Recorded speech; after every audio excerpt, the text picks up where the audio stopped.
Good afternoon class. आप लोगों का हॉलीडे कैसा बीता बच्चों? आई होप अच्छा ही बीता होगा। बच्चों, इसके पहले वीडियो में हम लोगों ने रघुवीर सहाय के जीवन से संबंधित कुछ प्रमुख बातों को पढ़ा था। आज मैं आप लोगों को इस वीडियो के माध्यम से रघुवीर सहाय जी द्वारा लिखित कविता कैमरे में बंद अपाहिज पढ़ेंगे। यह कविता हमारी पुस्तक आरोह भाग 2 के काव्यखंड से लिया गया है।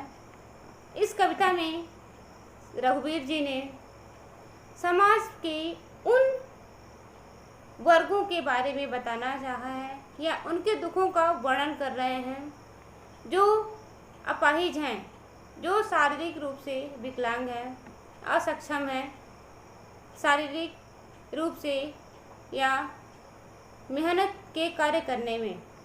ऐसे लोगों के जीवन में होने वाले दुखों को या परेशानियों को अपनी इस कविता के माध्यम से रघुवीर जी ने पाठक के समक्ष प्रस्तुत किया है। रघुवीर सहाय जी लिखते हैं, हम दूरदर्शन पर बोलेंगे, हम समर्थ शक्तिवान, हम एक दुर्बल को लाएंगे, एक बंद कमरे में उससे पूछेंगे तो आप क्या अपाहिज हैं? तो आप क्या अपाहिज हैं? आपका अपाहिजपन तो दुख देता होगा। कैमरा दिखाओ इसे बड़ा बड़ा, हाँ तो बताइए आपका दुख क्या है, जल्दी बताइए वह दुख बताइए। इस प्रकार रघुवीर सहाय ने अपनी इस कविता के माध्यम से कह रहे हैं कि कभी विकलांगों के प्रति दृष्टिकोण को प्रकट करते हुए उसे एक सामाजिक विषमता के रूप में दृष्टिगोचर करते हुए कह रहे हैं कि दूरदर्शन वाले दूरदर्शन पर मिलकर बोलते हैं, वे स्वयं को सामर्थ्यवान शक्तिशाली मानते हैं और इसी कारण वे चुनौती को स्वीकार करने वाले अर्थात शारीरिक रूप से विकलांग लोगों को खोज कर लाते हैं या किसी ऐसे कमज़ोर व्यक्ति को पकड़कर लाते हैं जो शारीरिक रूप से विकलांग हो, उसे एक कमरे में बंद कर देते हैं। उन्हें शायद विकलांग होने का आभास नहीं है, अतः वे अपने को शक्तिशाली होने का अनुभव करते हुए उस विकलांग व्यक्ति से पूछते हैं कि क्या वे काम करने में वह अयोग्य है। इस पर यदि वे स्वयं के अंगहीन होने के बारे में स्वीकार कर लेते हैं तो उनसे अंगहीन होने का कारण पूछा जाता है। जब वे व्यक्ति अपने अंगहीन होने का कारण बता देते हैं तो फिर उनसे विकलांगता से होने वाले अनुभव के बारे में पूछते हैं।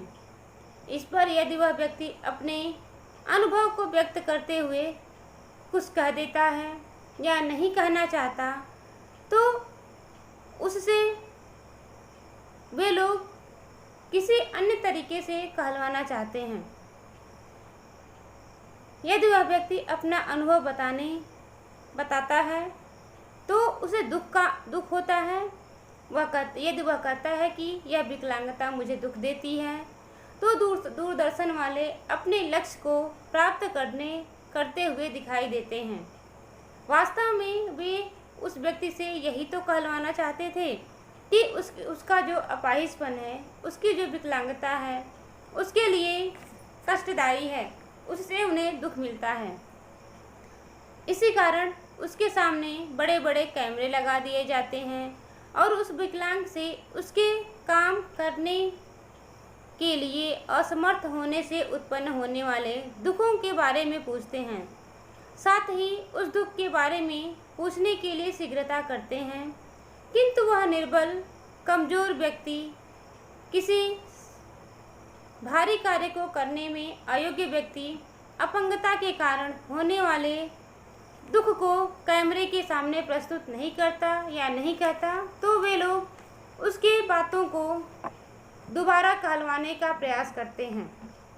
आगे रघुवीर सहाय जी कह रहे हैं कि वे कहते हैं, सोचिए, बताइए, आपको अपाहिज होकर कैसा लगता है।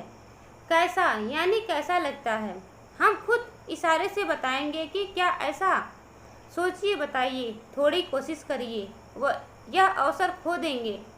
आप जानते हैं कि कार्यक्रम रोचक बनाने के वास्ते हम पूछ कर उसको रुला देंगे। इंतजार करते हैं, आप भी उसके रो पड़ने का करते हैं, यह प्रश्न नहीं पूछा जाएगा।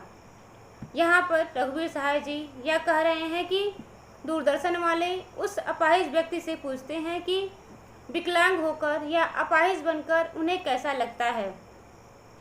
जब वे व्यक्ति नहीं बताते हैं, तब दूरदर्शन वाले कह रहे हैं कि हम आपको इशारे से बताएंगे, आप बताइए, हम आपसे बोलेंगे, आप बस हाँ या ना में जवाब दीजिए। क्या आपको यह विकलांगता दुख देती है?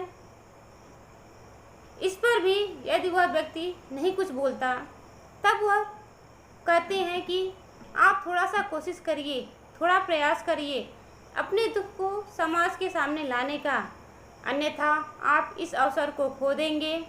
आप जानते हैं कि कार्यक्रम को रोचक बनाने के लिए हम आपसे पूछेंगे, अर्थात दूरदर्शन वालों का मुख्य उद्देश्य होता है श्रोता को या दर्शकों को अपने कार्यक्रम को देखने के लिए प्रेरित करना या अपने कार्यक्रम को रोचक बनाना। इसके लिए वे उस अपाहिज व्यक्ति के दर्द से, दुख से संवेदनशील नहीं रहते, बल्कि इनका मुख्य उद्देश्य होता है किसी भी तरह करके अपने कार्यक्रम को रोचक बनाना। और उस व्यक्ति से तब तक प्रश्न पूछते हैं जब तक वह व्यक्ति रो नहीं देता, उसके रोने का इंतजार करते हैं। उस व्यक्ति के रोने के बाद वे कहते हैं कि हमें आपसे कोई प्रश्न नहीं पूछेंगे, अब आप शांत रहिए। इस प्रकार उन्हें अपना उद्देश्य पूर्ण होता हुआ दिखाई देता है। धन्यवाद।